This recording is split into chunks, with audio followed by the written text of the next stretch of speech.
keynote address, and after that, then we will proceed with the panel discussion. The keynote speaker is Johnny Carson.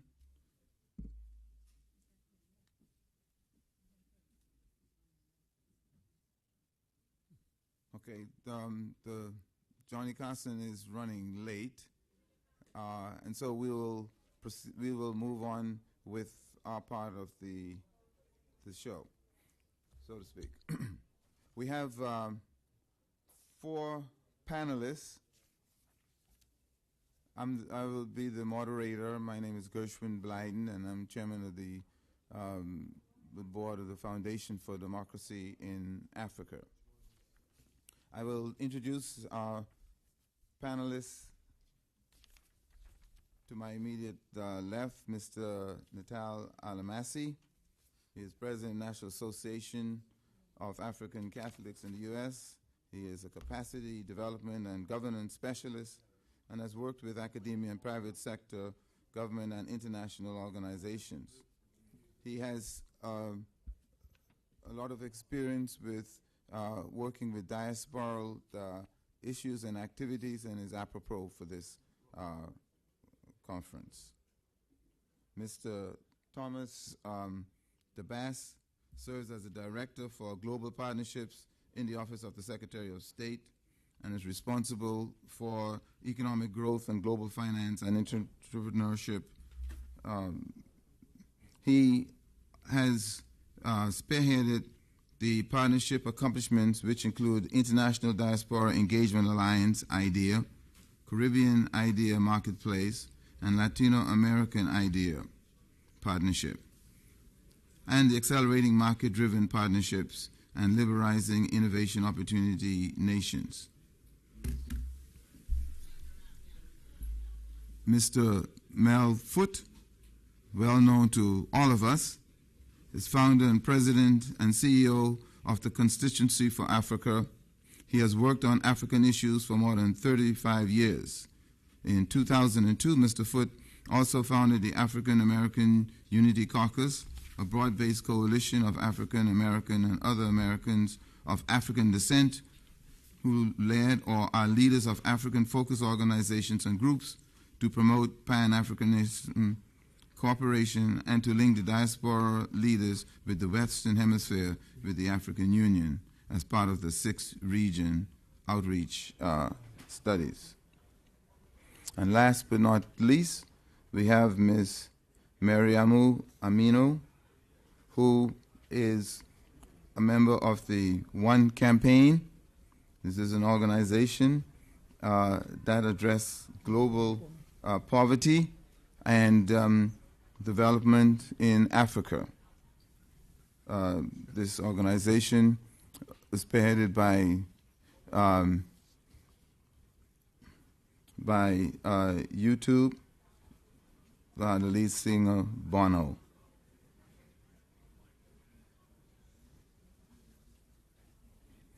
Having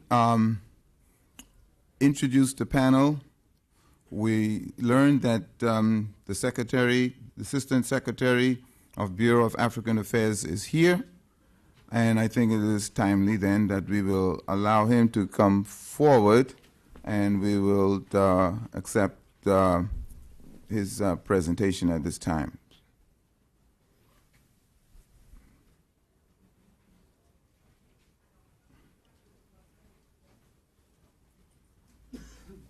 Can we?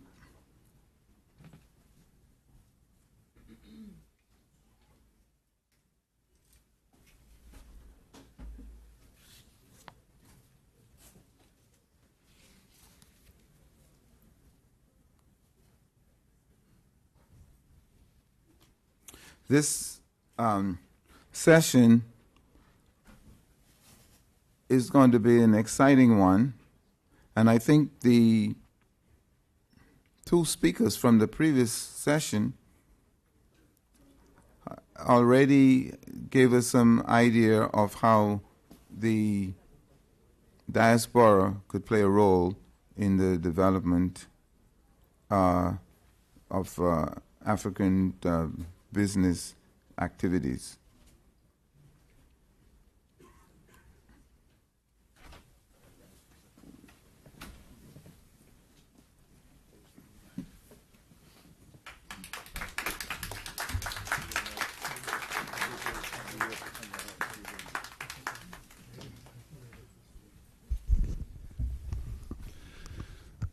Ladies and gentlemen, we've had to kind of be very flexible on the program today because of very busy schedules today. The Assistant Secretary Carson is just coming from a session with the Secretary of State where they were introducing the youth delegation there. But he is here now, an old friend of mine. He needs no introduction to you. You all know his sterling career in Africa, his many ambassadorships and et cetera. So with no further ado, here's Assistant Secretary Carson.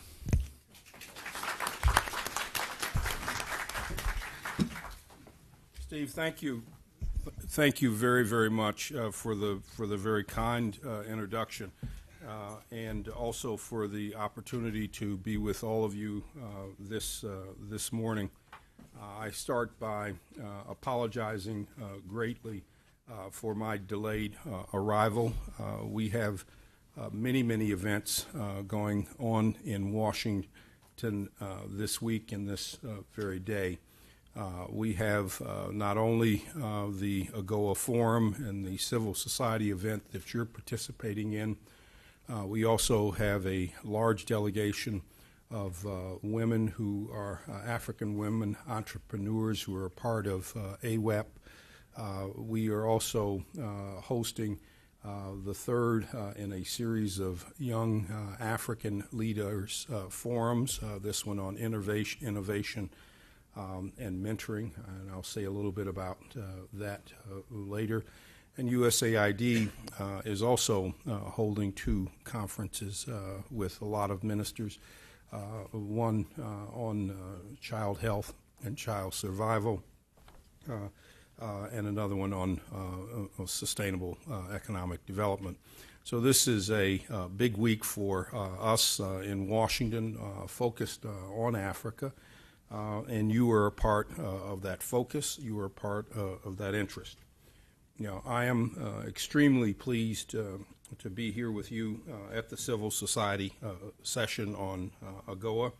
And I want to thank my very, very good friend, longstanding friend, colleague Steve McDonald and his staff for hosting this very important event. I'd also like to thank the Civil Society Program Chairman Fred Olendiende and the Civil Society team for their tireless efforts along with USAID in helping to pull this together. As I mentioned just a minute ago, I have just come from an event with Secretary Clinton where she welcomed some 62 very bright, young, and energetic African entrepreneurs who represent the future of the African continent. Those young people personify the new economic dynamism of Africa. They are a new model that the United States wants to support and to be a part of. Africa's energetic, innovative, and tech-savvy youth are Africa's best hope for turning Africa's potential and promise into tomorrow's reality of an economically strong and vibrant continent. Those young entrepreneurs are the generation who will help grow Africa's economies in the coming years and generate the resources needed to meet the many challenges that Africa faces. They are the generation who will develop new businesses, who will bring new technologies, and who will attract new foreign investment to Africa. They are the generation who will find new solutions for delivering better education and health care to Africa's citizens, in developing and revitalizing Africa's road and railroad infrastructure, and addressing the other important social challenges of the continent. But I would also like to acknowledge the presence of and also to applaud the 24 representatives of African civil society who were in this audience this morning. USAID invited these participants because they represent the way in which civil society networks can advocate for fair pro-trade policies and processes in their own respective countries. Like the young entrepreneurs I just spoke about, you too are leaders of change in your own communities and in your own countries. You are the conscience of your societies, and we know your work is extremely vital. Secretary Clinton believes very strongly in the role of civil society and what it can contribute to improving your countries. Those of you in civil society organizations and in the diaspora are the forefront of renegotiating the relationships that define interactions between citizens and governments in this country as well as across Africa in your respective nations. Civil society has been in the forefront of change almost everywhere. This AGOA dialogue recognizes the rapidly expanding role that you and your organizations play in shaping our world. Economics are critical for every African country, and the African Growth and Opportunity Act is the centerpiece of our policy with sub-Saharan Africa. It is the centerpiece of our trade policy with the continent. AGOA remains relevant today, not only for the trade preferences it provides eligible African countries, but also because it is a platform that gives the United States an opportunity to engage in economic dialogue with government leaders, with business community, and civil society representatives. It gives us an opportunity to have the kind of dialogue with our partners that we think is important for achieving progress. We support the extension of AGOA beyond 2015, and we believe that you have an important role in helping to make that happen. The Obama administration is working with the Congress on a renewal of AGOA, and civil society organizations should be able to make a substantive contribution in what that legislation will look like. The issue of third country fabric provisions is something that calls for immediate action and immediate attention. Third country fabric has been one of the most successful components of the AGOA legislation and has created tens of thousands of jobs in countries like Kenya, Lesotho, Mauritius, and Swaziland. I have heard from representatives of each of those countries, plus others, that apparel orders are drying up, that jobs are being lost, and that factories are being closed due to the uncertainty surrounding the fabric provision.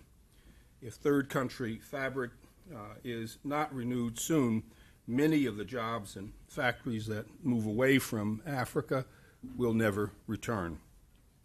Electrical power generation is also an issue of immediate and growing concern to Africa. A lack of reasonably priced electricity remains one of the most significant constraints to sustain growth throughout Africa.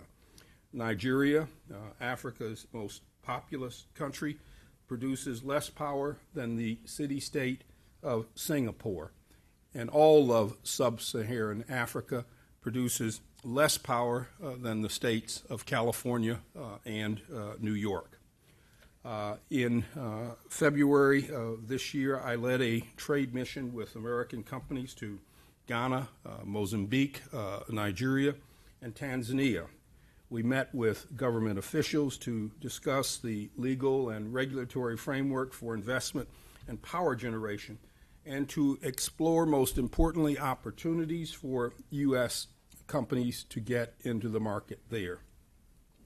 There is, as many of you know, enormous potential for American companies to provide products and services in power generation. in power distribution and in power transmission facilities across the continent. In Africa, less than 20% of the citizens have access to secure and reasonably priced electricity. The lack of reliable electricity places a huge constraint on African development and sustained African growth. It is also much like a tax because companies without reliable power must compensate by maintaining expensive backup generators. My goal with the support of the Corporate Council on Africa is to inform, to educate, and to encourage U.S. companies to play a major role in building out the energy infrastructure across Africa. This is important and useful not only for Africa, but it is also important for us as your partners. Transportation infrastructure is also a major problem and concern across the continent. And I think I'm hitting this screen and making things pop up that are unrelated to what I'm saying, but interesting. Governments across Africa are working to attract new trade and foreign investment to sustain their rapid economic growth and to build up their middle class. They cannot do so on a weak infrastructure backbone. Infrastructure deficits prevent African countries from taking full advantage of benefits that AGOA provides. There is a huge infrastructure build-out taking place in Africa in energy, roads, ports, and railroads, and that build-out is going to take place over the next 10 to 15 years. It is important for U.S. companies to be there now to take advantage of this. The World Bank has projected that growth rates of between 5 and 7% for Africa will be common over the next 2 to 3 years. These projections are higher than the growth rates expected in Latin America, Central Asia, and Europe. African growth rates are expected to continue rising among a growing number of countries, presenting significant opportunities for U.S. companies to both trade and invest. Africa should be a natural market for U.S. exporters, and we want to make sure that American companies are aware of the opportunities that exist. Africa has an enormous potential for prolonged and sustained growth, and African investors in partnership with local citizens and business groups can and should be a part of the process of unleashing the continent's potential. Africans must also take advantage of improving the business environment and climate in their own countries. The legal framework for independent power producers, the legal framework for resolution of disputes, transparency in the business climate, improved banking and financial services are all things that are needed to sustain and build the flow of investment and investor confidence, whether of local investors or overseas investors. Improvements in the African business environment will get U.S. investors as well as local investors to take new looks at new opportunities that exist. Civil society and the diaspora have a role to play in generating the reforms, the enthusiasm, and the political support for all of these issues that I've just discussed. And that enthusiasm and political support and the march towards greater reforms is an issue that needs to be discussed with government officials as well as supported by the private sector. The truth is that it is not possible for governments, no matter how well-meaning, to meet all of the challenges that Africa faces. We in government need strong partners to help build stronger, more prosperous, and peaceful societies. Civil society and civil society representatives of the African diaspora are some of the most powerful people-to-people assets for strengthening relations between the United States and Africa. Because of your deep familiarity with the region, its culture, its peoples, your motivation and your special skills and leadership, you bring a major and significant contribution that richly complements the work of governments and of officials like myself. You have a vital role to play in bringing about an Africa that is more stable, more prosperous, more democratic than ever before, where all people have a voice in society and where there is genuine freedom, both political freedom and economic freedom. We look forward to working with you even more closely in the future, in the days, weeks, and months ahead to build stronger democracies, to expand trade ties across the continent, and to work with you in partnership to achieve goals that we all have in common. Thank you.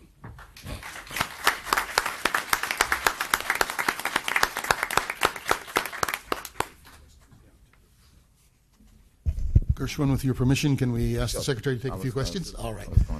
Secretary Carson has just a few minutes to take a couple of questions, so why don't we bunch maybe three together and give him a shot at those and see how long he can last. We'll wait for the microphone. Here we go. Might be in French. Okay, I will speak in Portuguese.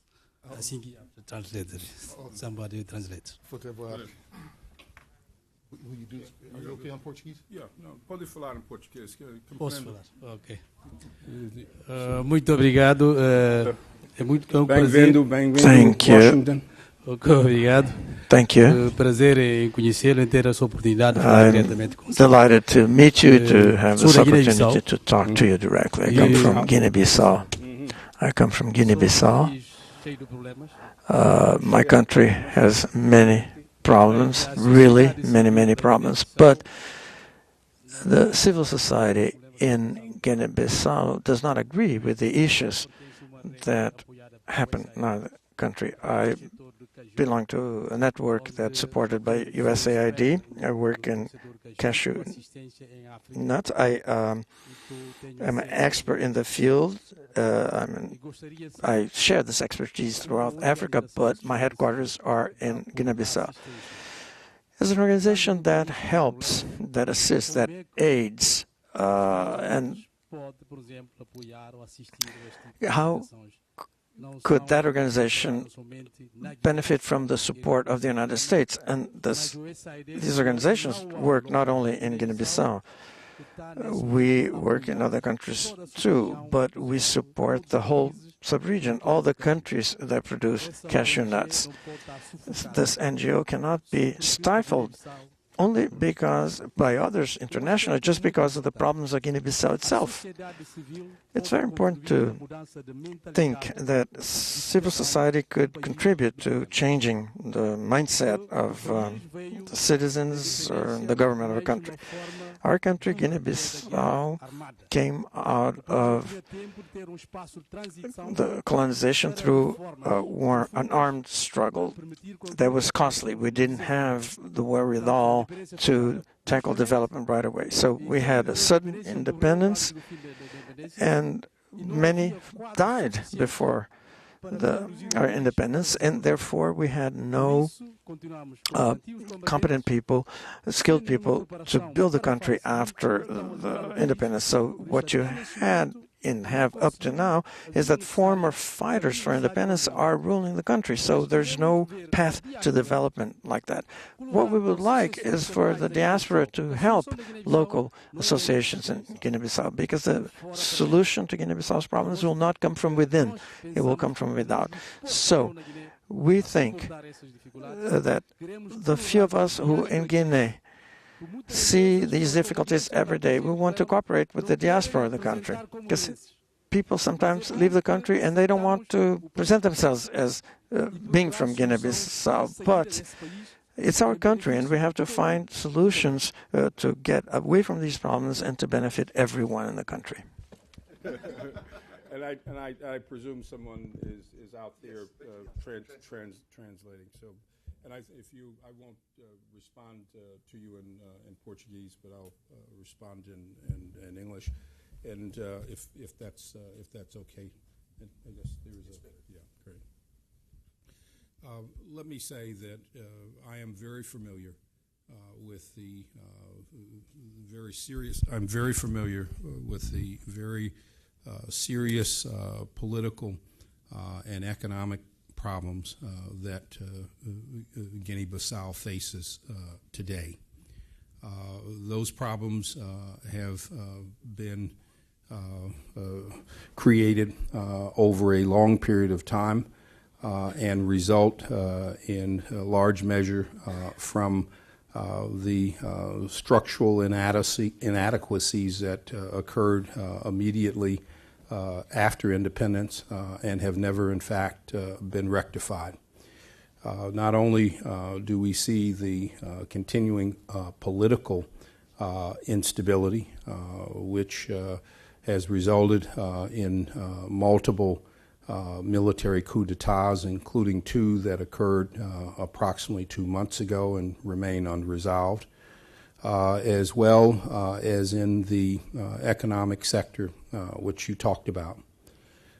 Clearly, the backbone of Guinea-Bissau's normal economy has been, should be in the future, cashews. Cashews that provide a livelihood for the people of that country and probably remains the dominant export crop. We would like to be more engaged, but as you know, we do not have a USAID presence in Bissau. And probably because of the ongoing political turmoil and instability, we probably will not have someone for some time. One of the things that we have sought to do as a way to taking a greater interest in developments in Bissau is to assign an American diplomat to Bissau, based in the Portuguese mission there, to be able to interface with the government and also to look at opportunities for trying to be helpful, re-engaging in some small-scale economic development activities. We know the importance of cashew and the cashew industry for Bissau. We know that it has not been developed in a way that is important for your country. And because of this, it has left your country vulnerable to the predations of narco-terrorists, narco-traffickers who have come in and supplanted the agricultural industry with easy money from drugs and other things. We want to see Guinea-Bissau have the same kinds of political and economic opportunities that the neighboring states have. It is possible, but it will require political reform. It will require the old officers who dominate the military service to step aside, step down, and retire.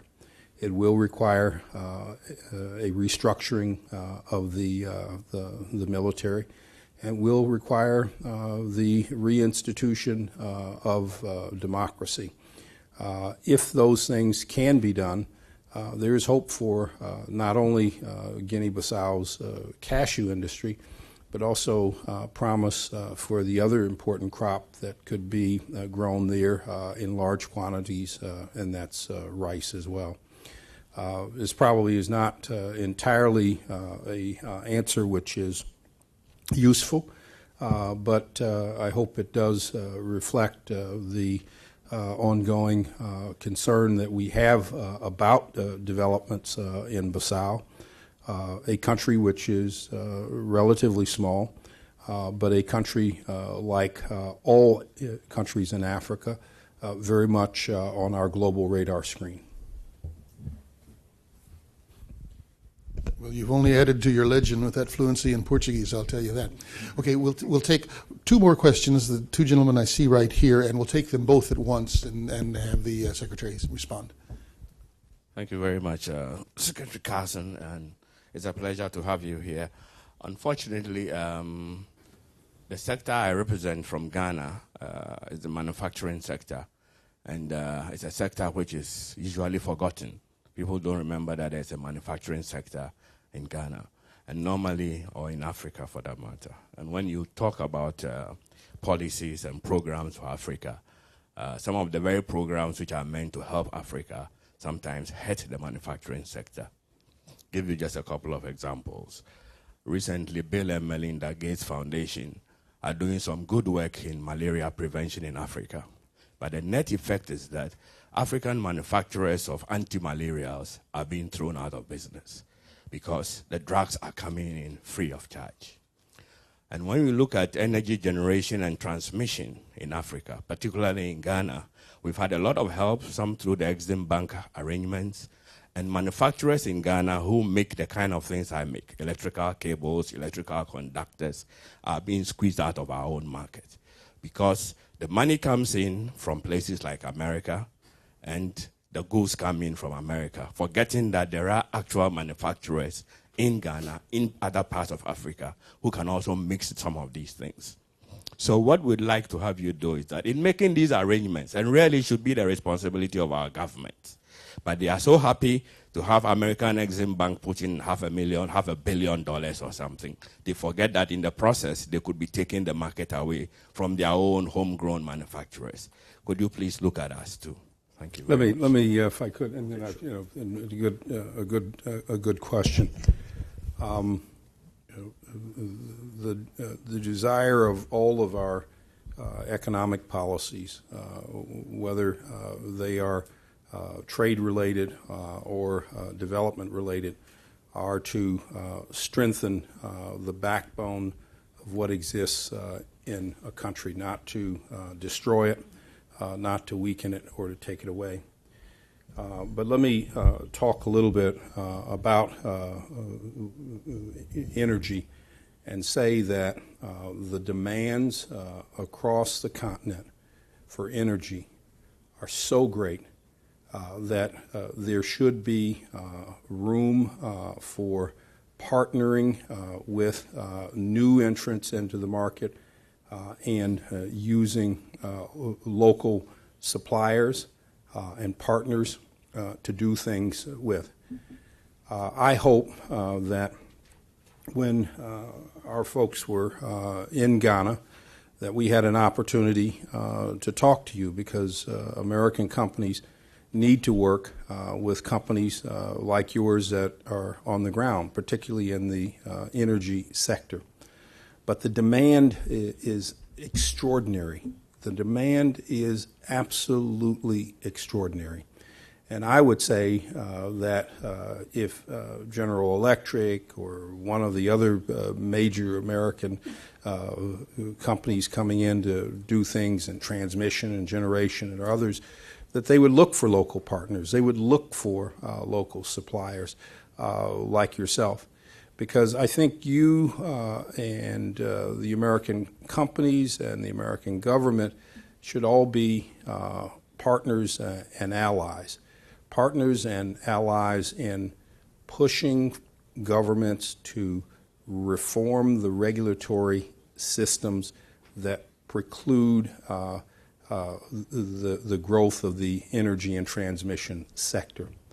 We should be partners and allies in trying to, quite honestly, end the era of generators and diesel fuel imports to supply electrical power to factories, schools, hospitals, and homes.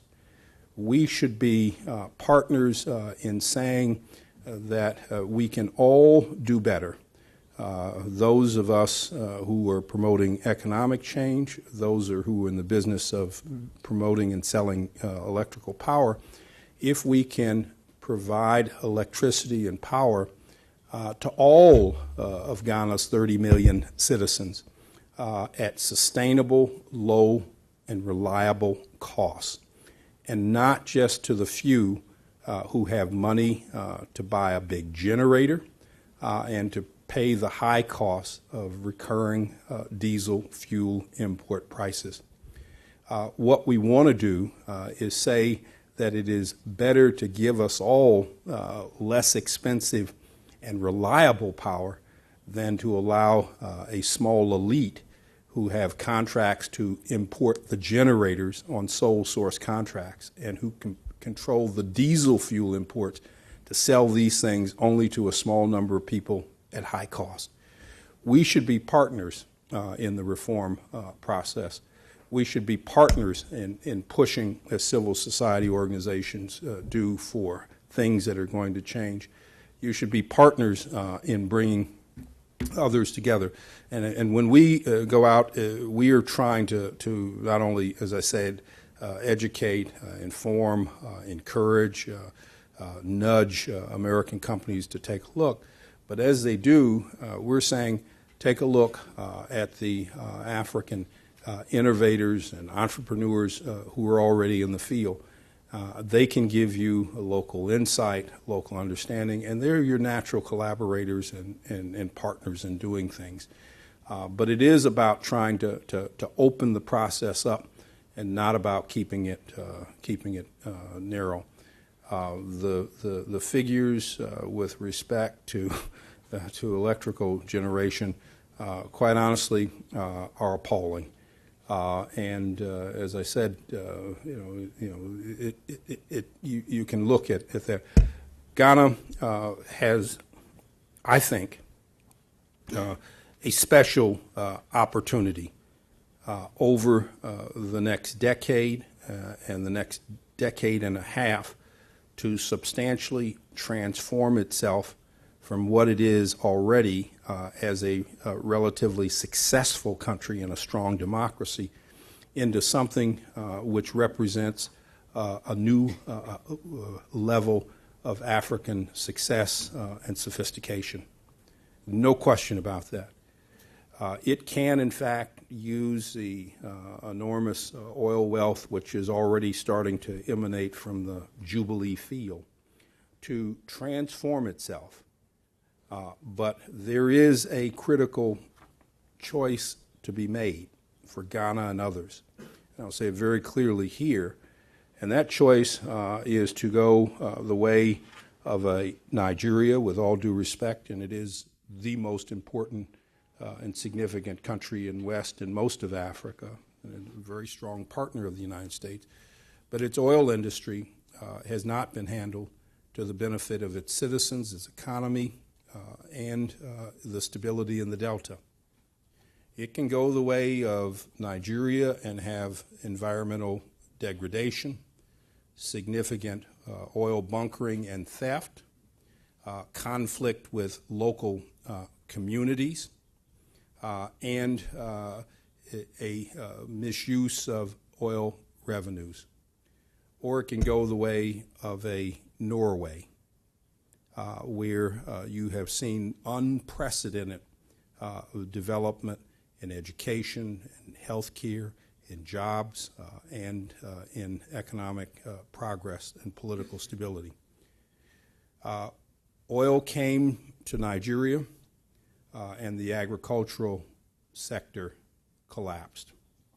Oil came to Nigeria, and we saw not a rise in the level of electrification, but in fact a decline in it.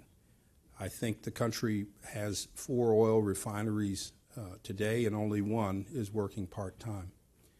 That's not the way to produce inexpensive, cheap, and reliable electricity.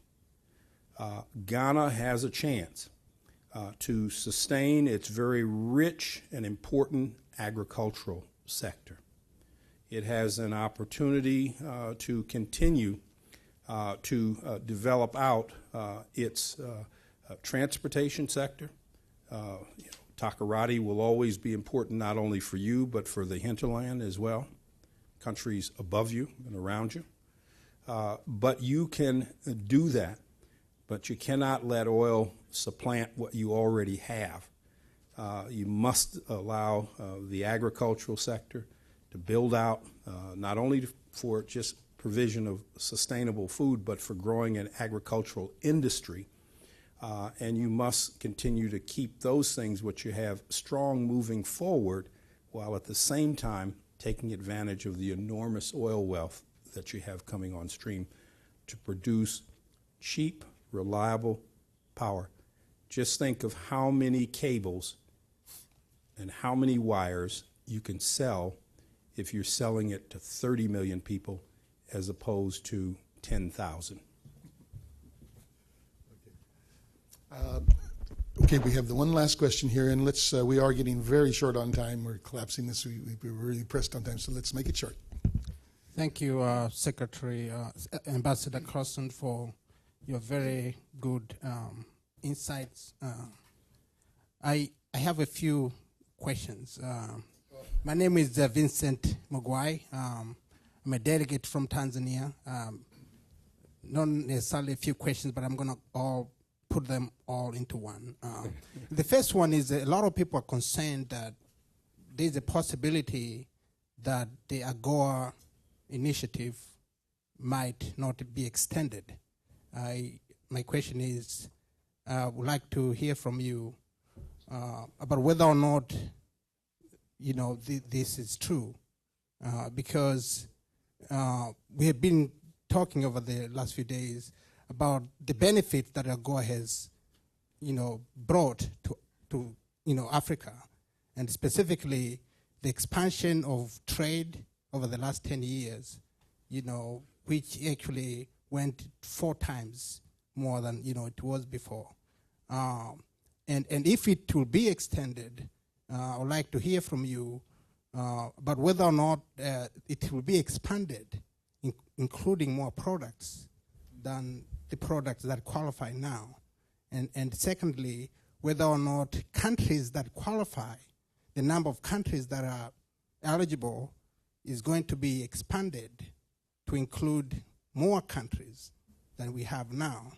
Because we understand that there are conditions for countries to qualify, which, among other things, countries have to show good governance, accountability, and transparency, among other things. And there are countries that say that they have done a good job over the last few years in that area. So what is your take about that? And a last point, this is concerned with the energy sector. You were in Tanzania, just recently, and I would like to commend you for the work that you have been doing. And I'm in the civil society sector, but also I work in the private sector. In the renewable energy sector, I work for a company that supplies solar energy, rural electrification program in rural Tanzania. What is the contribution that the United States government can provide in terms of, maybe encouraging companies to come to Tanzania and other countries to invest in renewable energy, biomass, solar, and wind energy? Thank you very much. Okay. Again, very, very good questions, and I will be brief because I need now to go. First of all, the administration supports renewal of AGOA beyond 2015. That's been articulated repeatedly by Secretary Clinton and the U.S. Trade Representative, Ambassador Ron Kirk. I'm sure they probably will repeat it again over the next several days while they're here. We also support the extension of the third country fiber provision. A lot of this hinges on congressional action, which we're encouraging should be taken, especially with respect to the third country fiber provision. Secondly, with respect to the number of products, there are some 5,000 products that are allowed to come into the United States duty-free and tariff-free under the current AGOA provisions. Without being specific, I suspect that of those 5,000 products, Africa is only taking advantage of some 50 to 100 of them. There are a large number of things that could come in that don't come in. Aside from textiles, South Africa has probably been the country that has taken the greatest advantage of the wider number of things that could come in. And I would encourage governments, industrialists, to look at some of those other things and think about trying to bring some of those items in. I might also add that Ethiopia has taken advantage too, particularly in some leather products and footwear and things like that. But 5,000 are eligible, but I doubt probably we're seeing anything other than 100 of them or so being used. So before there's a large expansion, I think the utilization. On the issue of countries, new country eligibilities, we do have provisions that say you must practice good governance. We've taken very few countries off the eligibility list for AGOA. And those that are not on the list are countries that are clearly outside of the bounds. We don't allow Madagascar, for example, to be a member of AGOA, although they took advantage of the textiles, and largely for the same reason that the African Union has a problem with them, and that is there was a military intervention that led to a change of government and legally established government. And when we see governments that are subject to coups d'etats, we do take them off the list. So the issues of criteria remain. We think they're important.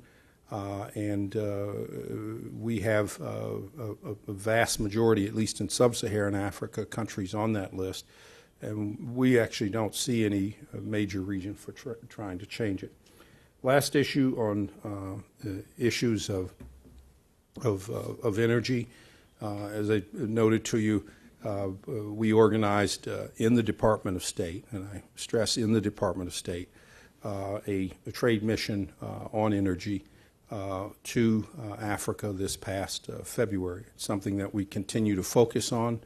It'll be also the discussions surrounding the extension of our meetings that will go on in Cincinnati when we work there to have a trade promotion program.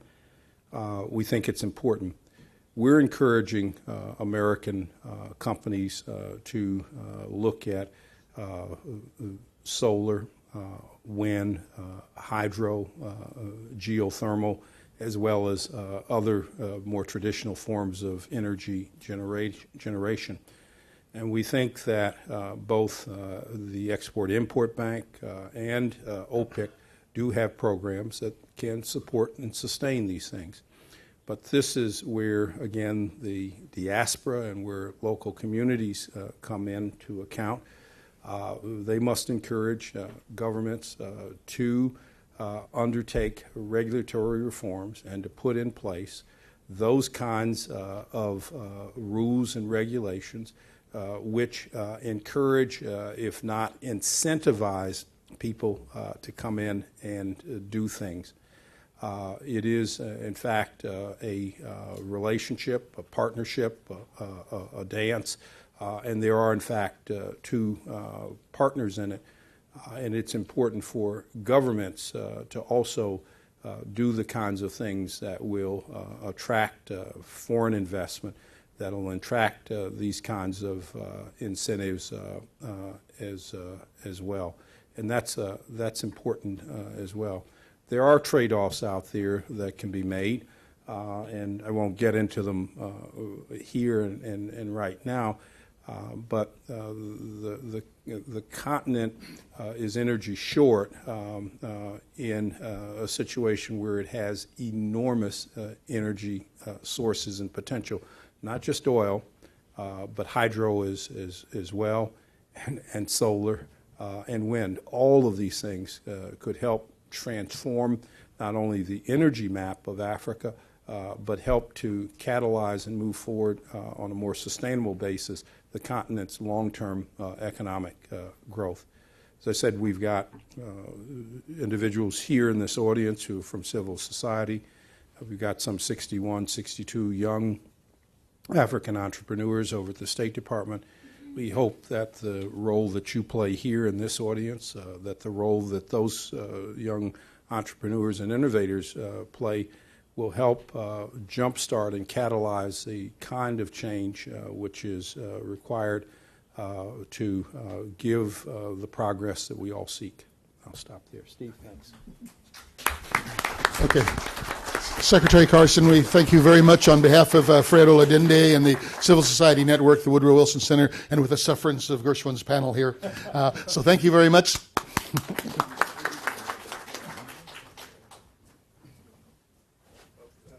We'll get them back to you.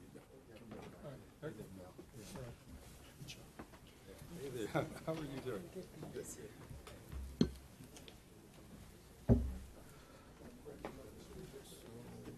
I guess we'll just move on. Well, we will move on with our panel. We have 4 speakers, and from the previous history, there has been a lot of interest in these discussions and a lot of questioning and answers. So without further ado, I will introduce the first speaker, who would be, we'll go from my left, Mr. Natal Alamasi.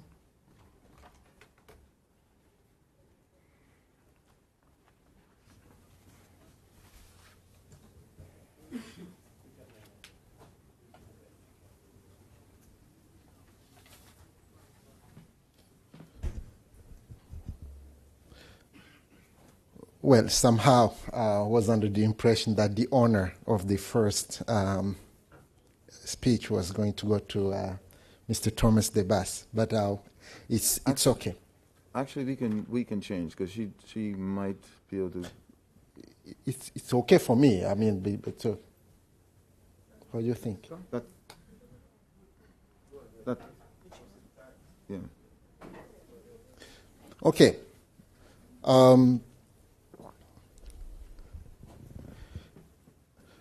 I'm going to share with you from my experience what entitled "Lessons from the Ground." Basically, I'm looking at the diaspora networks with which I have, I've been involved. The places I've traveled in Mali, in Burkina Faso, in the Democratic Republic of the Congo, in Burundi, in Congo Brazzaville, in the Central African Republic, and in Niger, and see the work that we have done and what has come out of those discussions, together with what really we are learning in terms of the diaspora and the role that they can play in Africa today and tomorrow, hopefully. I'll begin with an analysis that many, probably some of you have heard of or have read, that Mr. Delemeji Fatunla put in his blog in January of this year. And he entitled the blog, Africa, What Diaspora Got to Do With It. And he argued that the idea of a vanguard, knight in shining armor diaspora catalyst of Africa's transformation is nothing but a myth. He went on and he argued that the prosperity of African nations lies in the skills and capacity of Africans on the ground.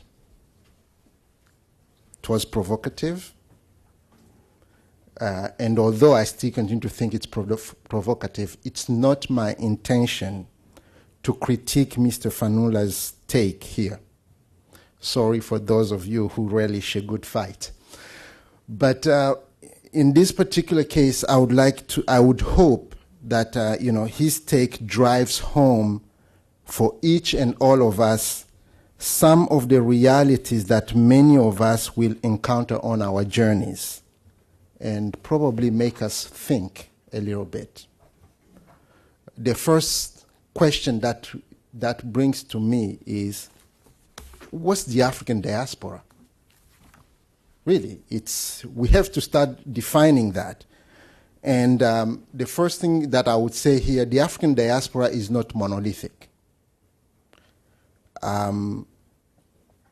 I draw two main groups, and I will also say that none of those groups within themselves are monolithic either. The first one, the African diaspora, encompasses the descendants of those who left the shores of the continent against their will several centuries ago. Then you have those who left their places of birth on their own volition, between inverted commas, and their offsprings, and that could be for different reasons. Could be war, conflict, insecurity, lack of economic opportunity, studies, marriage maybe, you name it. So, all those, if you put them together, you understand that you can really pull the African diaspora anywhere you want it. And that translates actually in terms of perceptions that people have, both on the ground and outside. When I say on the ground, I mean mostly in Africa, and outside, which will be everywhere where we find the diaspora. Those perceptions can be simplistic or deep. However you qualify them, for me, they are real. One poignant reality for us in this postmodern era is that meta-narratives have lost their power. Gone are the days where a single idea would germinate in a newsroom somewhere and you put it out there and the whole world is just taken with that. With the advent of the internet, the cell phones and text messages, the blogs and the social media, each person can just put something out there and tomorrow it clicks, it takes fire, and we start hearing about it. So rather than dismissing anything that anybody says, rather than dismissing a story, what I tend to do is I look at it, I try to learn from it, and I think it compels us to really think deeply about our response to it. Thus, going back to that challenge, that provocative talk of Mr. Fatunla, we come back and we start saying, okay, you're probably going to read someplace about the 40 billion a year in remittances that comes from the diaspora and supports livelihoods on the continent, development, etc. That's one story. You're going to read about the skills amassed by the people of African descent around the world and what they are doing, where they live, and how they can be. Some could be working, for big companies. Others can be working with USAID here. Some can be at the State Department. Others can be with, big corporations. You can hear those stories. You can also hear about those who struggle to adapt, those who have run-ins with the law, those who have problems with immigration. You know, all those stories have their own merits. We have to deal with them. You can also read about the initiatives in the likes of what the State Department has started, what the World Bank has started. And we have to think. And those, to me, bring us to the core of my talk here, which are the expectations. What are the expectations? What do you expect? What do people on the ground expect of us? What do we expect of ourselves? You can think, probably most of would say they expect assistance. Talking about the 40 billion a year, I'm pretty sure families know exactly how that helps, especially in countries or in places where the state is not doing its job. Think about capacity enhancement. All those skills that people who have come here to study have amassed, the experiences, how you can put that. Those are expectations that they think will bring to them. They also expect prosperity. And when we talk prosperity, sometimes those are small words, but you know they come with they are loaded. And here it can translate in come help, do better, but don't come to take from me. If I perceive it as if you're coming to take from me, then your contribution is no longer a welcome contribution. You have to think of that. Be a value added, which means what are you bringing which is new? I mean, I'm sorry if you're going to come here and go do the same business that, you know, somebody on the ground is doing. You have not leveraged, you know, your contribution, what you have done here. You're just taking away from those who could not do but. And of course, outside of it, there are other peoples who are looking at it and they're saying, well, we expect you to do this and that. The United States, when they put together a program for the diaspora, there are expectations in there. Where do you fit? Where do we fit in those expectations? How are we seeing ourselves in there? One of the things that I like to talk about is as we come here, we are perceived to be ambassadors. And the job of an ambassador is actually to learn and know those that they are supposed to represent, and second, to know and understand those to whom they will be talking.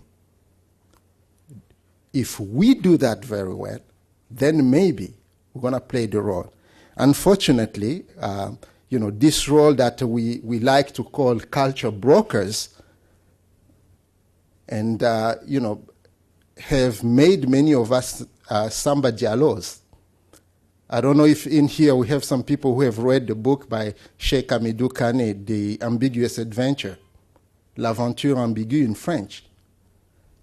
You know, Samba Diallo sent by his family, the royal family, to Europe, go and learn what they have, so bring it so that we can compete with them. And Samba Diallo goes and learns, but he was not really well, you know, rooted in his own tradition, goes home, he's no longer African, he's no longer Western, he ends up being cuckoo. So that's one of the difficulties of us as culture brokers. Do we understand the culture that we're supposed to represent? Do we understand the culture that we're going to be evolving in, and how does that work? That translates in what we are going to ask of the places where we're going to work and what we're bringing. For me, being a cultural broker means I will understand when the United States let me start where I worked first. Where the World Bank says, we have a diaspora program. What are they looking for? Well, it's not, that difficult to find. Those remittances put their, I guess, very survival in jeopardy. How am I going to translate that to my people? When the State Department says we have a diaspora program, what's their goal? Please, let's not be fooled by it. China is knocking in Africa. Al-Qaeda is knocking in Africa. Al-Shabaab is there in Somalia, and you think about those things. How do we understand what they want so that we can give them what they want and we can get what we want? Those are our calls. Then we get to the governments on the ground. What do we expect of them? Personally, I always say I expect enabling environments. I want places where people can go and do business and can do good governance should be there. But I also expect collaboration. How do we do that? There's a word, organize. If we don't organize ourselves, then we're going to find ourselves walking around nilly-willy and not trying to do anything. Which brings us here. We are together, civil society, people from the diaspora, AGOA, we're talking about this. Trade. How can we do this? Is it just trade in order to make money? I think their expectations in Africa will also be bring the trade, but also defend and protect us, protect our interests. We're talking this morning about the land grabs. We're talking about, it's easier to point to China, it's easier to point to, even some people who come under the guise of helping American universities. They are buying land across the continent. What are we doing as diaspora who understand what it means in order to sensitize our people, in order to make the governments ready for this? That's our job. I know, and because I have read one article that Mel has written, so I'm not going to go into other places because since we didn't really talk, I'm thinking he would talk about some of the things that, the trust funds, the networks that we have to build. So I will leave that so that I don't really encroach on another person's presentation because I've read his article before. But I will end by saying this. As civil society, as diaspora, we are called to help in capacity enhancement. Hear me well. I didn't say capacity development. I didn't say capacity building. I'm talking about capacity enhancement. That means we have to recognize first that there's capacity where we're going, and we have to find a way of enhancing it. That's how we understand the people. What I would say about that is that as Secretary of State, as Assistant Secretary of State Carson said, if the diaspora cannot help our people understand how to deal with getting those products here, then we are not doing our job. I will end by asking you, because I don't want to read them, I think, in the working group document that you have, if you look at recommendations 3, 5, and 10, they pretty much tell you what we expect the diaspora can do work in terms of just AGOA. It's working with OPIC, it's working with Exim Bank, it's working with USAID. It's really trying to see how we can be of added value on the continent. Thank you.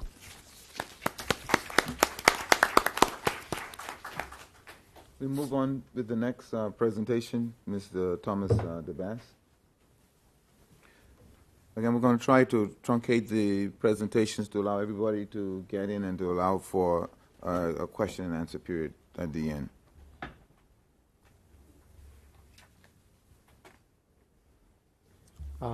Yes. Let me apologize in advance. I have to leave in about 15 minutes, so I'll try to make my presentation even less than that. My name is Thomas DeBus from State Department, from the Office of the Secretary, Global Partnership Initiative. I'm going to tell you, I think Assistant Secretary Ambassador Carson have already told you about the importance of diaspora for State Department. I'm going to talk about the how part. How do we work with the broader diaspora community? And my presentation is much more broader of the global diaspora community within the U.S. than in Africa, and I'll give you an example that we're working in Africa. IDEA essentially is the byproduct of the Secretary's interest in working with diaspora. When she was First Lady and a senator in New York, she saw the power of at least the Irish American community in bringing about the Good Friday Agreement in Ireland. And she was inspired by that and saying, why aren't we not working with other American communities that are engaged in their home countries and their countries of origin by working with them for diplomacy and development efforts. These are the numbers, and you already know these things. America is quite unique. America is a country of immigrants, and it's a very diverse country. How do we take that diversity? You've heard of the 3Ds. Defense, diplomacy, and development is our kind of foreign policy strategy. Luckily, diaspora starts with a D. So the fourth dimension, so to speak, is diaspora. How do we utilize our diversity, in a sense, to advance our foreign policy objectives around the world? IDEA is a public-private partnership that was created, initiated by the State Department, but in working with the Inter-American Development Bank, the World Bank, Western Union, private companies, to create a platform where diasporas, private sector, and the government can work together to scale engagement works in their countries of origin. There are 5 pillars that we work on diasporas. One is entrepreneurship, and I'll give you some specific examples. Diplomacy, volunteerism, technology, and philanthropy. The functions are essentially is to convene partners using our convening power, mobilize resources, enhance capacity, and building knowledge. The first program that was launched in our last year's forum was ADM2, which Mel's group is quite intimately involved in. The African Diaspora Marketplace, the second one.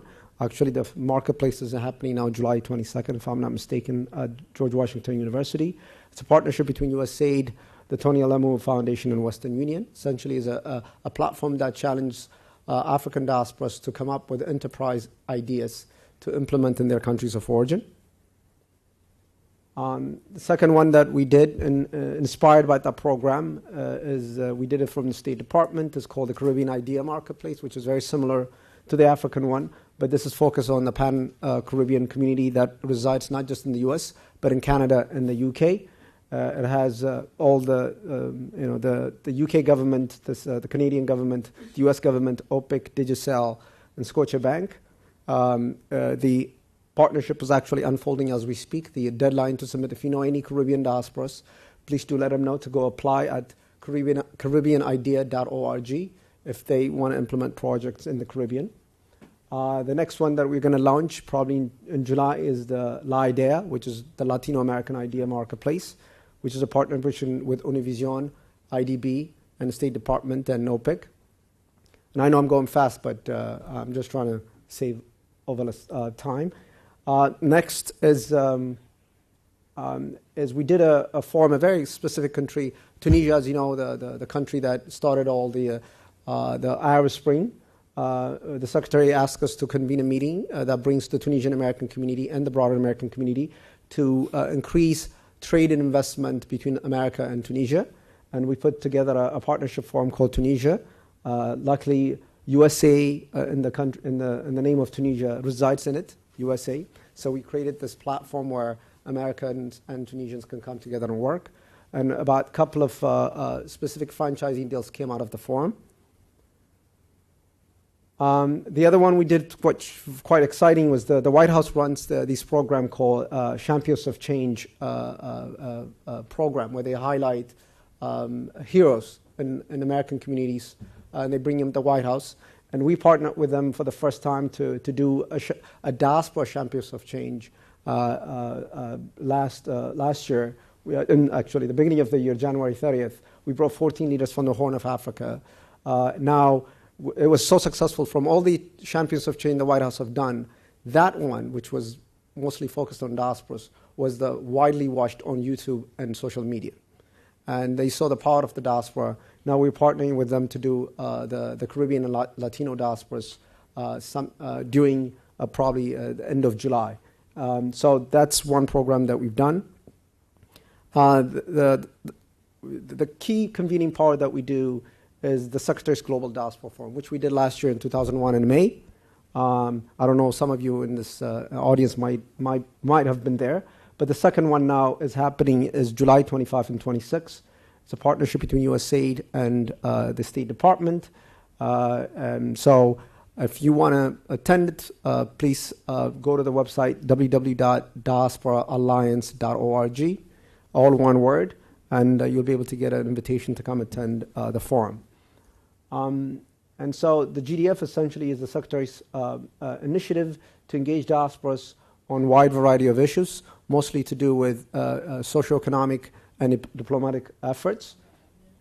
And the objective is, as I said, is expand engagement with diasporas, recognizing that we humbly recognize, obviously, diasporas play a critical role in their countries of origin, both diplomatically speaking and development, because their connection to their home countries is DNA.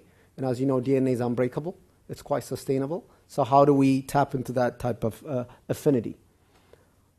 And it's hosted by, as I said, this is just I've already talked about this, who the partners are who are putting it together.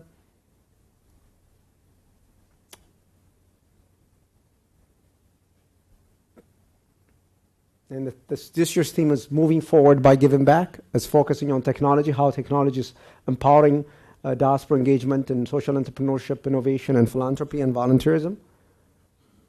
And please join us.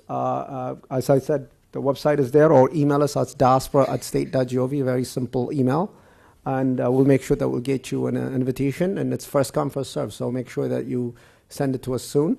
And that's pretty much it. Thank you. And it's been a pleasure. So again, I have another panel that I have to attend to. I have to leave you early. But if you have any questions, please email us on that email, and we'll be more than happy to oblige. Does anybody have a pressing question before? Yes, if there's anybody who has a question. Mr. Good. That was beautiful. Thank you. Yeah, question. Have a question.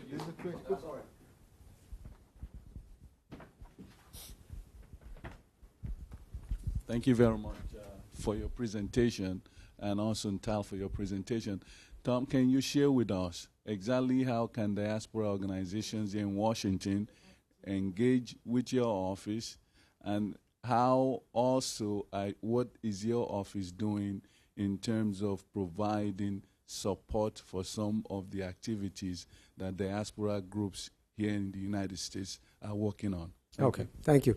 Our office is, the whole point of the IDEA platform that we created was to actually enable us to support diasporas, because our offices are small and the State Department it's the best way to move forward, that we thought it was in a public-private partnership. In a sense, there are a tremendous amount of demand and appetite from the private sector who wants to engage with diasporas. So we created that platform. Both the U.S. government and the private sector can engage with diasporas. So the way forward in terms of the support that we could provide would be through IDEA, which we hope in the coming months will be an independent 501c, which will be set up to support the type of things that you're looking for. And in terms of specifically the questions from our State Department, my colleague, Nicole in the back, is from the African Bureau, who's my partner in crime when it comes to the African diaspora. So she would be kind of your point of contact in terms of your door to get to a State Department. And I liaison with her in terms of if there are any specific things that we need to do, then we will do that. But Nicole, you're in good hands with Nicole, and that's how we function. Okay? Thank you. Thank you. We look forward to the presentation of Mr. Mel Foote, Chief Executive Officer of CEFA.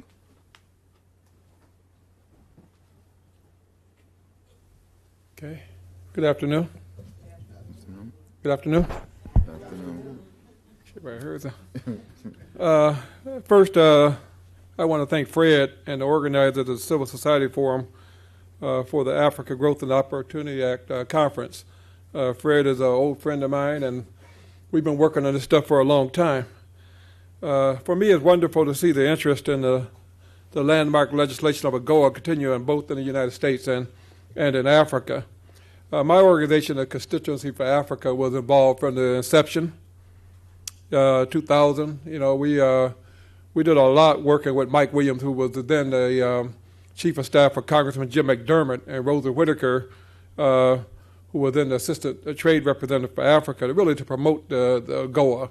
And we took it around the country, and we conducted about 50 town hall meetings across the United States to promote AGOA. Back then, the question was aid or trade, And it was a funny kind of a question, because at that time, the whole amount of aid for Africa was about $500 million for sub-Saharan Africa. So we were over there yelling and screaming, we got to increase aid for Africa. We're talking about $500 million. And then the people who were promoting aid didn't want to talk about trade. It was either or, I think the African ambassadors broke the ice when the African ambassadors said, we want more than a handout, we want a partnership. And that became the discussion around AGOA. U.S. support for Africa back then, the $500 million, a lot of that went to people like Mobutu in Zaire, and it went to Samuel Doe in Liberia, and Jonas Savimbi in Angola, who our country saw as partners. We saw those as the buttresses against communism. So much of the aid that went to Africa went to the dictators. Very little of it went to the people of Africa, and certainly the civil society. I'm really going to try to abbreviate my remarks because I know time is short. But let me say that while it's clearly be debated how much had actually been achieved with AGOA, I'm a pessimist, actually. Everybody here is optimistic. Johnny Carson was very optimistic, but I'm disappointed in AGOA as a bill, I thought that it was a good start, but I don't think the United States has done enough. I don't think the African governments have done enough, So we look here 12 years later, and we really are just talking about trade preferences. We're talking about a few clothes. We're talking about a few shoes. We're talking about a few products. AGOA was supposed to be talking about an engine for growth. We started out talking about apparel, but we're supposed to move into furniture. We're supposed to move into all kinds of manufacturing, computers, and we're not there yet. So for us to think that we've achieved something, I think is a somewhat false. But I think the biggest thing that came out of AGOA, out of all the things that came out of AGOA, it really has created an environment for the United States to talk to Africa.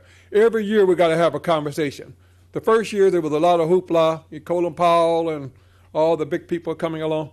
But now we have we were forced to talk to each other. And that forcing us to talk to each other led to talking about HIV/AIDS and a $15 billion commitment for PEPFAR. We started talking about the Millennium Challenge account, very landmark legislation that really rewards countries that's doing well in Africa. Back in the day, we talked about helping Africa. Only ones we wanted to help were the ones who were starving, the ones who were in total chaos.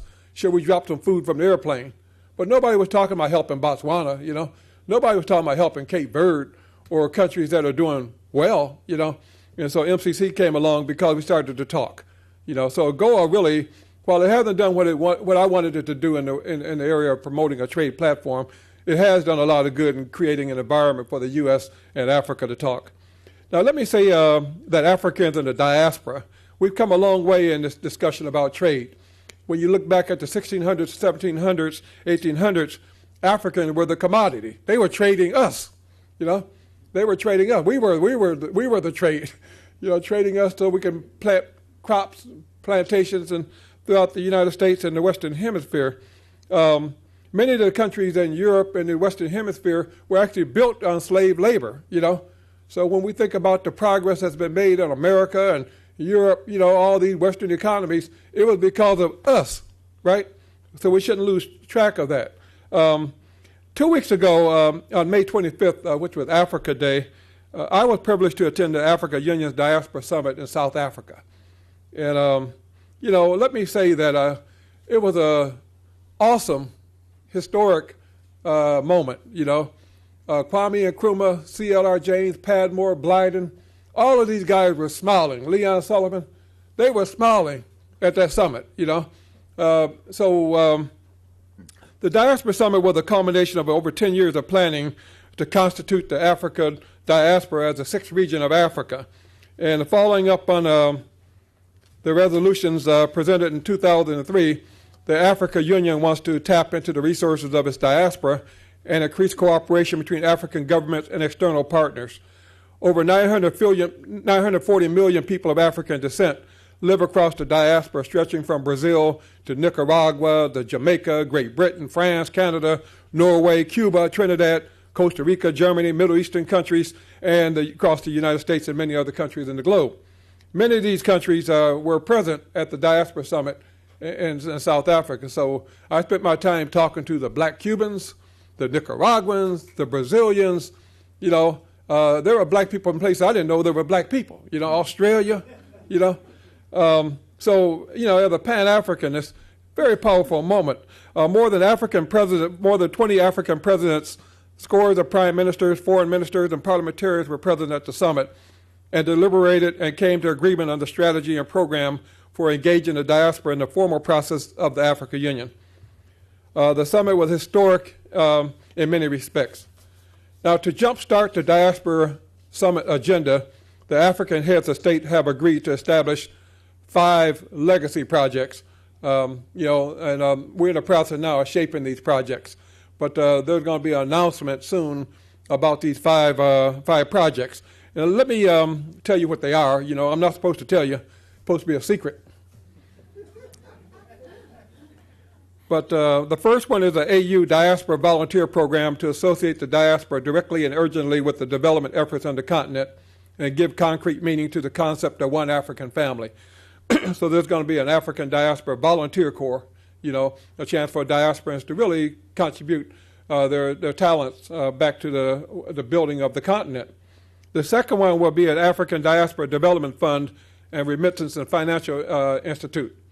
It's going to be, you know, a way to harness all these remittances. As we know, there's more money going to Africa by remittances than all this direct foreign investment, you know. And so that's going to be harnessed, and they're now talking about where it's going to be headquartered, either Mauritius. I know Kenya wants it, Ghana wants it, so they got a battle as to where the Remittance Institute is going to be housed. The third project is going to be the development of a skills database of diaspora professionals. And this is something I think Microsoft is being discussed as a partner in this, but you got all this talent in the diaspora, you know, how do you harness it? You know, how does Africa know what it has out here, you know? Very exciting stuff. I'm also a consultant at the World Bank, so I've been involved in the definition of some of these projects over the past couple of years. The adoption and promotion of the African diaspora marketplace, Thomas talked about, you know, the ADM2, which CFA is one of the implementing partners. We're getting ready to have our awards ceremony on the 23rd of this month here in Washington. And, you know, we actually going to give money to entrepreneurs who have the winning competition, and then we're going to give them a couple of years of technical assistance. We have to make sure that the entrepreneurs who are doing business in Africa, the diasporans who go back to do business in Africa, we want them to succeed, you know. This is about wealth creation. This is about success, you know. So I'm excited about that. We're working with the U.S. Agency for International Development, Western Union, the African Capacity Building Foundation, which is based in Harare, and several other organizations. And finally, this Remittance Institute. In the promotion of trade between the U.S. and Africa, the African diaspora continues very much marginalized. Despite what all these people are saying, I hear what the State Department is saying, I heard what the trade representative is saying, everything is so nice, you know. But when you really look at it, you'll find that all these agencies, be it OPEC, be it Exim Bank, they're not friendly to the diaspora, you know. They're not friendly, you know. You try to go in, all the policies are really shaped for others, you know. So when you start talking about you're going to talk to them, and unless you already got $10 million, you know, you're going to have a hard time getting money to leverage from these institutions. And so very few of these institutions really have any kind of diaspora strategy. Now whenever I go to a meeting with one of them, I always raise my hand and say, what is the diaspora strategy of Exim Bank? You know, they don't have it, you know. And so part of this whole thing about getting the diaspora organized is to get organized, you know. You know, with the emergence of Brazil, Russia, India, and most importantly China, the BRIC countries as major investors and trading partners in Africa, the U.S. and other Western countries are now increasingly irrelevant and now compelled to race and try to remain serious players on the continent. When you go to Addis Ababa, you know, the Chinese have built a new headquarters for the African Union. And it's an impressive structure. I mean, make the UN in New York look like a cow house, you know. Now, you got all kinds of questions about why did Africa allow the Chinese to build your own headquarters? You know, don't Africa got builders? Don't Africa got enough capital to build its own headquarters? But nevertheless, it's tremendous. Some say that every room in the place is bugged, and as soon as you say something, it's reported in Beijing, you know. I don't doubt that. But what it does say is that, what it does signal is that China is serious about Africa. China is serious about Africa. You go to Brazzaville, fly into the airport, Chinese, you know, fabulous structures. All across Africa, railroads, ports, all this thing we call infrastructure, which we refuse to get involved in, the Chinese readily jumped in and helped build that infrastructure. So now, you know, what is the U.S. strategy? You know, Africa has become more important, not only to Chinese who want the oil, it's important to us. As we look at this war in Afghanistan and Iraq, we look at Saudi Arabia, all this oil that we're dependent on is shaky, you know. And so now we turn and see Africa is just floating in oil, you know. Be it Ghana, you know, Ambassador Carson talked about Ghana, but Uganda, you know, all of it floating. And so the U.S. has now got to rethink its strategy to deal with Africa. And I think that absolutely the diaspora is front and center. If it's not now, you're going to see within 5 years, all of a sudden, you know, we're going to see things that we never saw before because the African diaspora now matter. I'm going to close here. Thank you very much, and look forward to the final presentation and maybe have a few questions. Thank you. Thank you very much. Lift you a little bit.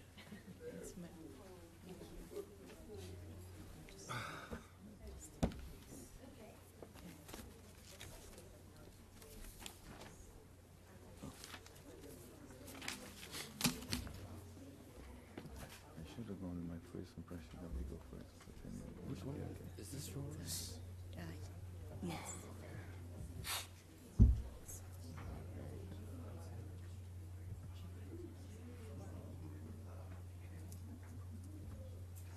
Okay, great. All right. Thank you all for your patience. I know you're all very hungry by now, so I will try to whiz through this. First of all, thank you to Fred and his hardworking planning team who invited me here, but have also done a bang-up job planning this event, and I believe for more than 1 year you've been involved, so thank you. Thank you also to my colleagues from One, Per Alice Marsh, who's here, Amanda Pina, and Kai Tram, who helped me get ready for today's event. And of course, I'm honored to be here to speak to you all about African diaspora demographics. I'm particularly honored to be sitting on the same panel as Mel Foote. Mel gave me my first internship out of college when I came from university in it was November 1999, and I didn't even know how to use a fax machine. I've learned to be better about a lot of things, but I'm not great with technology still. That hasn't changed, and I believe you might even see some examples here. So first of all, again, thank you also for waiting to listen to me, and I'll try to be quick. My name is Mariamu Aminu. I'm the Assistant Director of U.S. Government Relations at the One Campaign. We're a nonprofit advocacy or global advocacy organization campaigning to end global poverty and promote development in Africa. So for the purposes of this presentation, I'm actually going to define the African diaspora as people who were born or whose parents were born on the continent, on the African continent. Very little of what you'll hear from me today is going to be original. As the first speaker said, diaspora is not a monolithic group, and this is not meant to exclude African Americans, but there's a specific reason why, and you'll see as we go.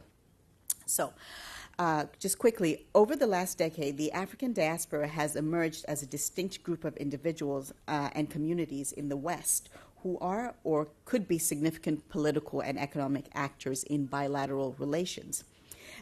their economic power can be most significantly recognized in the multi-billion-dollar remittances that they send home to their families back home on the continent, which make an important impact on their national economies.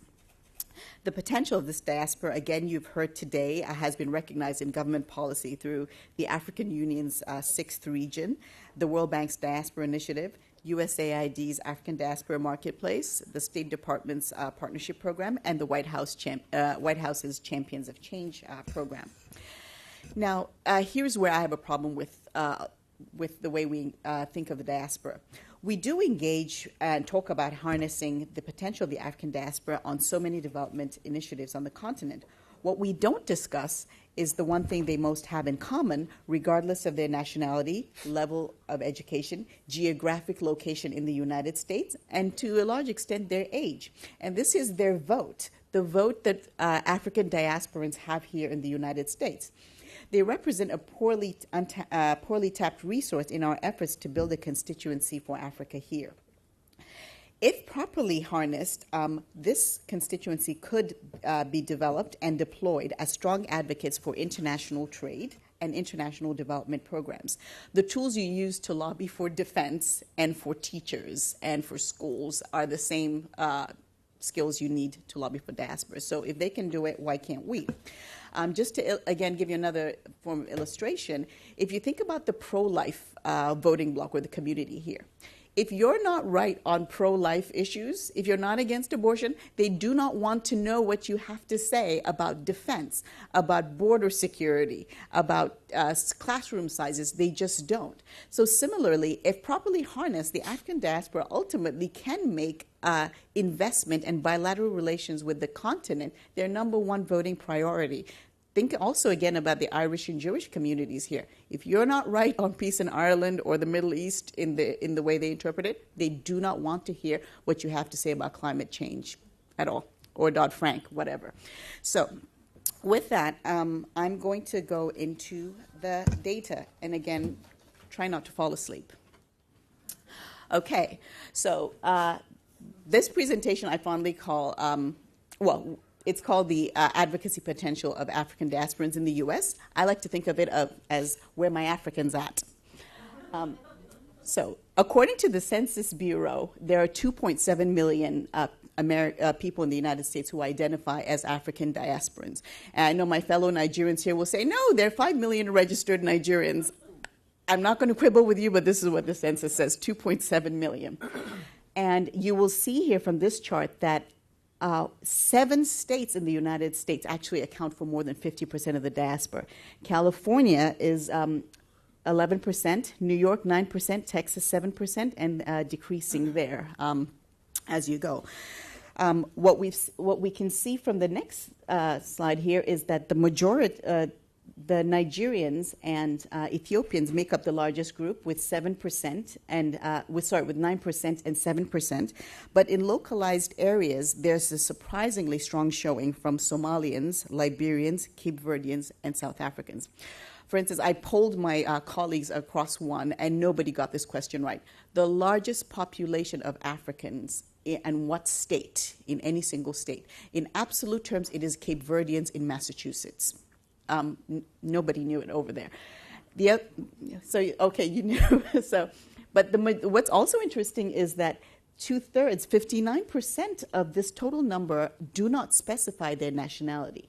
So we have the 5% there are other sub-Saharan African countries like Tanzania, DRC. They identified themselves, but they were so small that the Census Bureau doesn't track them. However, you will see that 59% here do not specify their country of origin and just put African there. So again, a strategy to engage African diasporans in terms of with limited resources, you would do well to look at these 7 states to start with.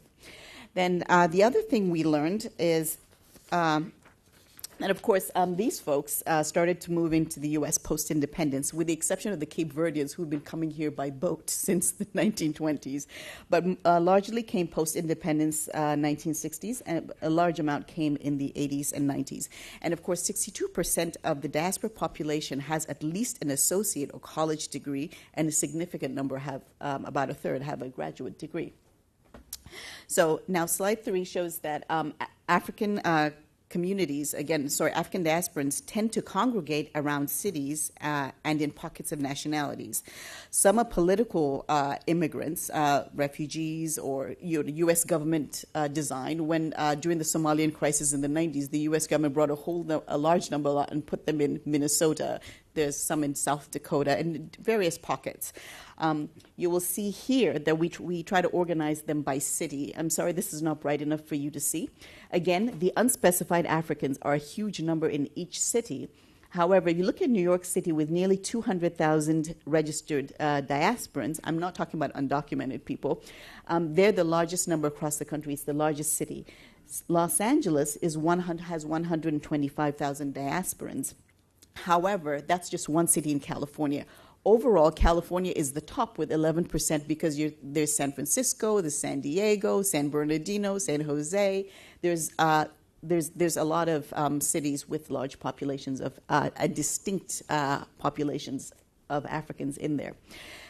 What you will see is New York, if this were a bit brighter, you could see has a greater diversity of diasporans. Like you could identify the Senegalese in New York, the Sudanese, the Ghanaians, whereas if you go to LA, they have a smaller but very distinctive group. Congresswoman Karen Bass of Compton, California, 5% of her district are African diasporans. That could be election changing, certainly in the primary. Now, if you look at Boston, the light shade of green there is not Nigerians, it's Cape Verdeans. Again, they don't show up across the board, but if you look in one state, you will see, in one city, you'll see a lot. So it's important that we actually take the time to look at these details. Next.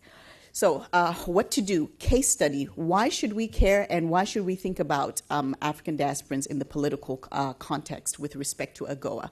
Well, I decided that, let's try to test this out because we can come and talk at you and no proof. So I looked at the AGOA 2000 vote, the original vote which authorized AGOA. It's since been through a one or two iterations and it's proved popular now, but at the time, look what happened. So we take Texas. Texas, with I think a couple of 100,000 Africans, is actually 7% of the diasporans in the U.S. You can see it looks small. Then if you look at the ethnic breakup or the nationality breakup of Texas, again, a large chunk of Texas, 58%, don't specify. If I had to put money on it, I'd say a lot of them are Nigerians. However, if you look in other states like Massachusetts and Minnesota, the population of Cape Verdeans and the Somalians in Minnesota actually dwarf significantly eat into that unspecified. So there's a much smaller percentage there. Now, if you take a state like Minnesota, for 3 months in 2009, we couldn't figure out who's going to be the senator from Minnesota. Is Senator Norm Coleman returning, or are we going to get Senator Al Franken? And look at this, with the size of the diasporan, well, my boss at one tells you that if 3 one-staffers had gone and voted in that election, we could have changed the outcome. However, the size of the population in Somalia, of Somalians in Minnesota actually would have changed the outcome of that particular election. So again, an organized voting African diaspora population in each state can make a significant difference. The other is you can use it to neutralize negative politicians. Michelle Bachmann voted to eliminate international food assistance programs last year in the middle of the crisis in the Horn of Africa. She's in Minnesota. She has about 6,000 diasporans in her district. That's enough to make some noise. So getting back to Texas, so you can see if you want a Texas strategy, obviously the group you want to hit first, if you have limited resources, are the Nigerians, but the Ethiopians also 7%, and you can see the Kenyans are very visible there. Next slide. Okay, and so we look at the metro areas in Texas. Austin, Dallas, Fort Worth, and Houston. That's where they congregate. Again, look at in order to sort of make these pop, we took out the unspecified bar, so that we've lowered it. Overall, you're looking at the Nigerians, again, huge there, Nigerians and Ethiopians. You see a few South Africans up there, and again, the Kenyans. I'm very proud of my Kenyans. Any Kenyans in the room? You make a showing in Texas. Okay, so we come to the vote, AGOA 2000. So here are the Democrats on the left, Republicans. This is one city, Houston. You see on the left here, in green are those that voted for AGOA, and in red are those that voted against the AGOA bill. So what happens? You have 2 and 2 of each. What's even worse is if we enlarged that map there, you would see that Sheila Jackson Lee and Jean Green, both Democrats, their districts are smack dab against each other. They're in the same part of Houston. And yet one voted for it and one voted against it. Kevin Brady of Texas voted for it. Ron Paul voted against it. And the others that are not highlighted, it's because they hadn't arrived in Congress at the time. What does this tell you? This tells you that, well, maybe African diasporans didn't factor, despite the size of the population we saw previously, it did factor very much, it may not have factored very much into their votes. Now, what this means is that, you need to, when you have a vote in Congress, you need to reduce the uncertainty. You need to take away every uncertainty you can. Mel talked about how weak the original AGOA bill was. Well, think about it. If you could have assured these votes by virtue of constituent pressure from the African diasporans, how many less concessions would they have had to make on the original AGOA bill if they hadn't? Maybe we could have had sugar in there, or taken on cotton subsidies, or dealt with third country fabric provision, or something like that earlier on. But so that kind of tells you. So now we go back to our earlier pie chart, and this shows you how the Senate voted on AGOA. The list there are, the top 7 states with the highest populations of Africans. Senator Boxer, a Democrat, voted no. Max Cleland of Georgia voted no. 80% of the diaspora in Georgia, which we know is significant, live in the Atlanta metro area. And yet Senator Cleland felt able to vote against AGOA. Senator Kennedy of Massachusetts also voted against AGOA. So we're talking about, so politically now, what's up again, what's in front of us now is the third country fabric provision extension and, okay, thank you, and the extension of AGOA itself beyond 2015. The diaspora has a role to play here. And so to wrap up, next steps. What do we do with this information that we now know? What do we do with these numbers and these pictures?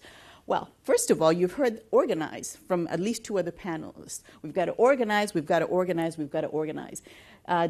Each of us here and our contacts and our relatives need to organize our diaspora community and networks for congressional engagement, not just our governments back home, our national governments. We love to do that, but the governments here. Again, use your vote and add value with congressional engagement. You've got to organize, and it has to be a congressional strategy. Every city will have several congressional districts in it, so you've got to have a citywide strategy. The other is educate on specific legislative vehicles and how they will, and be able to tell each other what each bill means for your country. PEPFAR, everybody says the PEPFAR bill, for instance, if we step over into development, is important. What does PEPFAR mean to me as a Nigerian? It means $400 million a year. Most Nigerians just say it's AIDS. Let's support, let's not. But what does it mean? The stake for Nigeria is $400 million a year. So educate, know what that is, make your calls, learn what the vehicle, and learn the name of the vehicle. Name the name of the bill that's going to move your agenda, in this case, the third fabric extension. And lastly, of course, advocate. Advocate, go up to your members of Congress. Don't just wait till election day. Call them, write them, email them. Let them know who you are. Let them feel your presence in the district. I don't like to say make politicians feel the heat because we're not hostile. It's positive engagement. So make them feel the warmth of the community, how you exist and how you contribute to the society. And of course, if they're not behaving well, make them feel the warmth of your Make them feel the warmth. Okay, and remember, actions speak and then speak louder. Okay, thank you all.